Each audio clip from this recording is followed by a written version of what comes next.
Hi, and welcome to Charger 360, the official video podcast of the University of New Haven. I'm J.W. Stewart, former ESPN and NBC anchor and a sport management professor here at the university. And I'm Bruce Barber, former co-host of Smith & Barber, the morning show on WPLR, and now the general manager of 88.7 WNHU here on campus.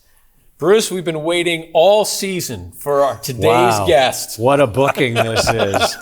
Man, the hardest working man on the University of New Haven campus, Paul Lavoie, is with us. Paul, welcome to Charger 360. Thank you. It's great to finally be here. We feel the same way. Yes. I think we started this back in September, and every month when we do our recordings, you've been so busy, you've been off doing whatever. Yeah. So it's great to finally have you here. Paul, by the Great to way, be is here. our VP of Innovation and Applied Technology, a new position that was created here at the university. We'll get into that in just a minute. But first, Paul, give us and our audience a sense of where you're from. Where are you from? Where'd you go to college? What'd you study? I am as Connecticut gets. Was born in Waterbury, raised in Wallingford. Went to college at Post University in Waterbury. The longest time I've been out of the state of Connecticut is for 2 weeks. That's my honeymoon, and then when my wife on one of our anniversaries took me to Europe for 2 weeks. So it's I bleed Connecticut blue. So that's a nutmegger. Yeah, exactly right. Yeah, born, raised, met my wife here. The whole deal. So, and local, Wallingford, growing up in Wallingford, local to this area. Certainly remember Bruce from the Smith & Barber days on PLR. So, bless you. That's just, thank you. Help me. Wow, he's endeared himself to me. Well, I would just tell you, Bruce, that my wife will not get satellite radio because she will not give up PLR. So this is the best. And that's day where of the she week. started. That's where she started. Phenomenal. And then you and Brian. So. Thank you. Tell us about, so you graduate from Post, and then what was your career path? And you ended up with the state of Connecticut. Oh, buckle up. I didn't have a traditional career path. I'm a first generation high school graduate, and so there was no like go on college tours or sit down or talk about college or anything like that. April of my senior year in high school, I went to Lyman Hall in Wallingford. April of my senior year, somebody said, "What are you going to do after high school?" I'm like, "Yeah, I probably should do something." And so I applied to Post University. It was the only university I applied to. I got in, I will tell you, not on the strength of my grades, but on the strength of my personality in an interview. And I went to school for 2 years and got an associate's degree because I needed to go to work. And that was just the situation that I was in. I needed to make money. And I had to, was funding my own education. And so then I went to work, and I went to work in the supermarket industry. You might remember First National Supermarkets, Finest and Edwards. And I was a store manager at 22, youngest store manager in the history of the company. And then got promoted. And during a series of promotions, I had a boss that said to me, "We love you. We think you're great, but you're not going anywhere without a bachelor's degree." So I went back to school nights. And at that time, I met my wife, and my wife likes to say she put 5 of us through college because we have 4 children. So I was first, and I ended up getting my bachelor's degree at night. And then I just worked on this career of really just kind of accelerating through like sales and marketing jobs. I worked for companies that sold to retailers for a bunch of years until about 2004, when the company that I was working for was a subsidiary of United Illuminating. We would build companies, sell them. And my kids were going into high school, and I was just burnt out. I didn't want to do the travel anymore. I was traveling quite a bit. And so I bought a couple of businesses. I bought a marketing agency in New Haven. I bought a consulting business, ran those for a while. And then, got an itch to do something else. A bunch of my clients were manufacturing companies. So I went to work for one of my clients. They had doubled in size, and there were 2 engineers running a company that doubled in size. And I had a coaching and marketing business. So I joined them and helped them stabilize their business and build their business and get it all set. And then my brother-in-law calls me and says to me he wants me to come to work for him. And I said no 27 times. He asked 28. So I eventually said yes. And interesting, the thing that made me do it is he was bringing his daughter into the business, and he was bringing his other daughter's husband into the business. So, and he wanted me to help bridge because he knew he wouldn't be able to train them. So, and we were reshoring entire product line from China, entire catalog from China. So I came in to reshore a catalog and to train the next generation. So I executed a strategic succession plan. We replaced the senior VP of HR, the senior VP of engineering, the senior VP and chief financial officer, and the lead programmer with the next generation of workers the time that I was there, while I was cycling the owner's son-in-law and daughter through the business and sales and operations and just, giving them the full experience.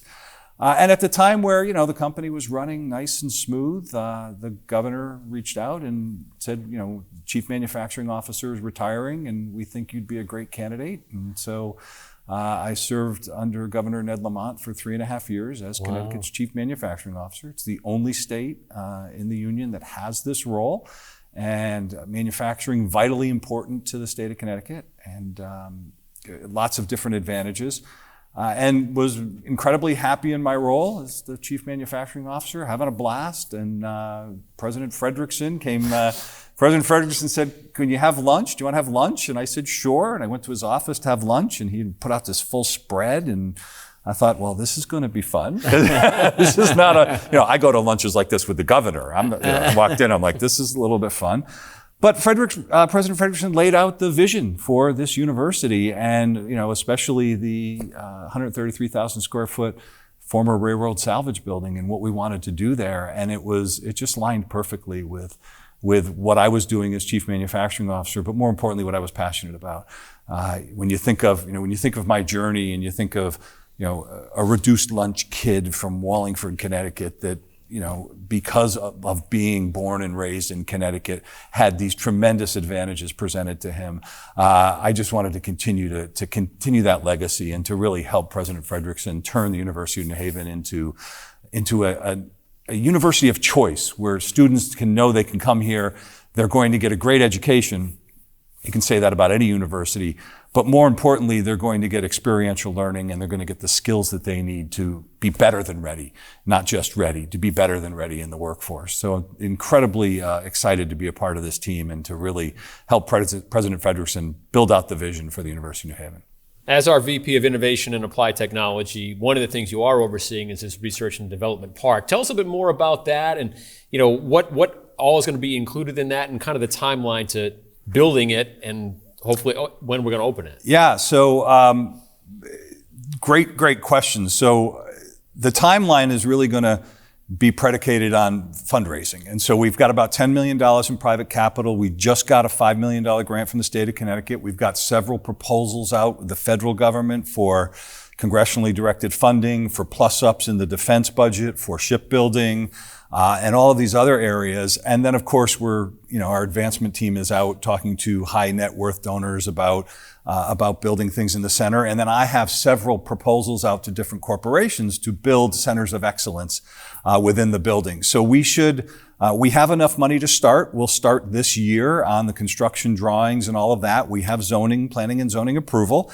And so we'll start on the building, and how quickly we build out the inside really depends a lot on that fundraising. But I would say by the end of 2027, early 2028, we'll be in the building and we'll be functional.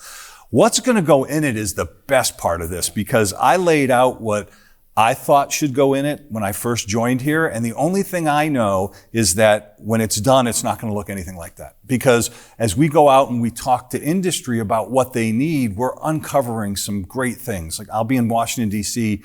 meeting with Kelly Loeffler, who's the small business administrator.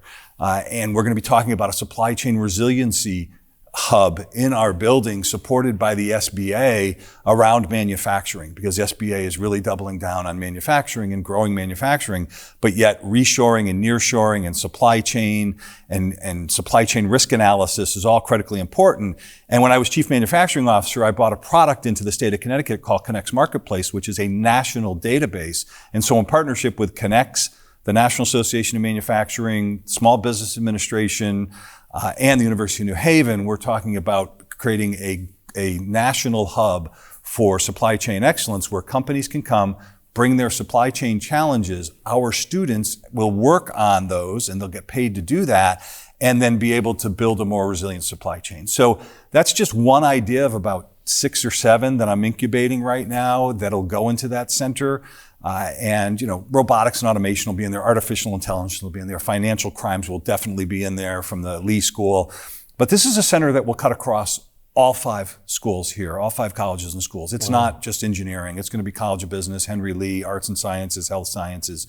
We're talking about, could we put a courtroom in there? How cool would that be, right? For our criminal justice folks, what do we need to put in there to support health sciences? So it's a big white box, and it's incredibly exciting to see how it's all going to come together and just how we can piece this together. And I think what I'm really the most excited about is that if you take an institution of higher learning, usually the model is we're going to, do pretty standard things and you get your degree and then you go out.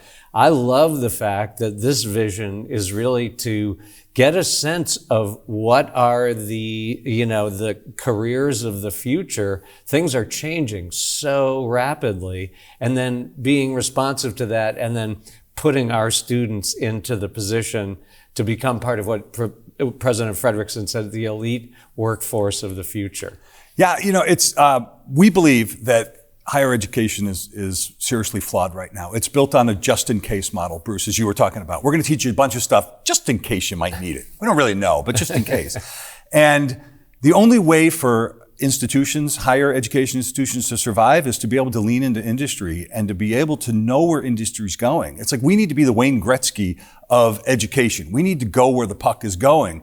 I tell companies all the time, we're welcoming the class of 2030 on campus. So tell me, how is AI going to impact your business by 2030? What about digital transformation? What about robotics and automation? And they all, they go blank. And our job at the University of New Haven is at minimum to keep pace with them, but to stay one step ahead. So we are delivering the next level of talent that goes into those companies ahead of where those companies are, so we can pull those companies along. See, in the US, we don't have a technology problem. All of the technology that exists that can help all the companies is already in place. We were talking a little bit about autonomous vehicles. It's all in place. We have a technology adoption problem.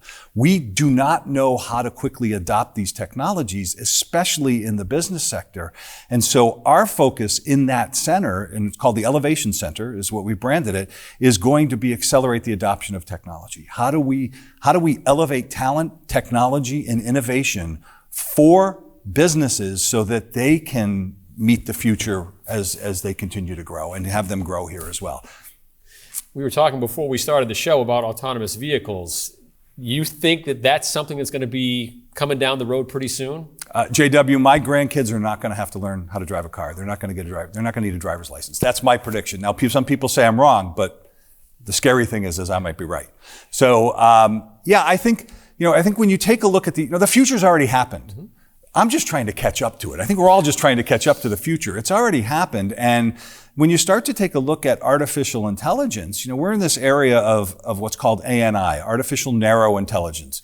ChatGPT, Copilot, Claude, all of these, they're thought partners. Artificial general intelligence will be where artificial intelligence will operate as a human being. And we are anywhere from the experts will say anywhere from 3 years to never on achieving that, but most experts will tell you 3 to 10 years we'll have artificial general intelligence. After that is what's called artificial superintelligence, which means that artificial intelligence outthinks us and outacts us, which, by the way, I always say please and thank you to Siri, because I want, when that happens, I want them to go, oh, he's the nice guy. We're going to keep him. So, but when you look at that and you look at those timelines, that's not a long time, right? That's not a long time that this change is happening. It used to be you learn a skill and apply it for 10 years. Now you learn a skill and it's 18 months. And you think about that. Well, I'm a freshman.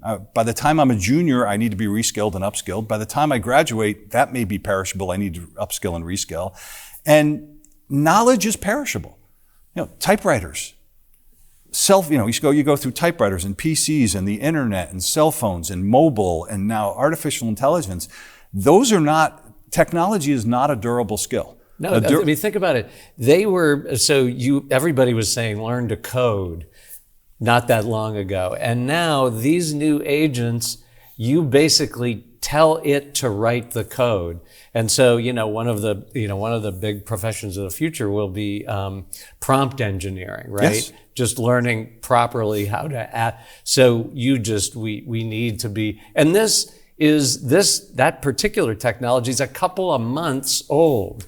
things are just changing at the speed of light right now. So it's how do you maintain relevancy? How do you maintain innovation at the speed of relevancy while the speed of relevancy is accelerating? That's the challenge. And so, we're moving faster and faster and faster, and we need to be able to at least stay pace, keep pace. And again, mine is to be ahead of pace so that again, we can be better than ready. Our students can be better than ready as they look to enter the workforce. And so it's really durable skills that we need to focus on. It's things like flexibility, adaptability, critical decision making, communication skills, because the technology is going to change. You just need to be quick to adapt to it. I mean, go back to when you first started in radio and to what radio looks like today. Totally different. Right. Yeah. And you could have, and if you didn't change, you wouldn't be sitting here today. Yeah. Who would have thought that it's all happening on this? Well, you think of the industries that has launched. Right? That's right. Uber, Amazon, Airbnb, all of that stuff. I mean, that device, you can call a car, you can book your airplane, book your hotel, call a car, do everything, and just do it. And you can listen to WNHU on any part of the world, basically through anywhere streaming. in the world. It's incredible. It is. It has made the world smaller. Yes. We're just about out of time, but I wanted to ask you. I know you're so busy, but when you do have some downtime or some spare time, what do you like to do? I play pickleball. I bowl once a week with my wife and my son. We've been doing it for many, many years. It's a blast. It's it's something competitive that we do. I have 4 grandchildren, children that are here, and when they call and say, "Can you come?" Yes, the answer is always yes. Yes, we'll go ahead and do that. I love to putz around in the yard, do little projects. I'll go and we live in Old Saybrook, so I'll go to auctions and buy nautical things and refinish them and put them around the house in the yard and things like that. I'm not a big TV watcher. I'm not a big chair sitter or anything like that. There's always something going on. As I like to say, I'm not going to rust out. I might wear out, but I'm not rusting out. Wow, but it's so great to have you here. I just feel like this is such an exciting time at the University of New Haven, and you're such a big part of that. Well, thank you. It is. It absolutely is an incredible time to be here, and there's so many exciting things that are happening. But this is where higher education needs to go. We need to lead into industry, make sure we're taking care of our students, and make sure our students are better than ready. The future at the University of New Haven is bright thanks to people like Paul Lavoie, our VP of Innovation and Applied Technology. Paul, thanks again for being here on Charger 360. My pleasure. Thanks for having me. And that'll wrap up another episode. If you want to be on the show, it's pretty simple. All you got to do is email Bruce or myself, bbarber@newhaven.edu or jstewart@newhaven.edu. For Paul, for Bruce, I'm J-Dub. Thanks for watching Charger 360, telling the stories of the University of New Haven.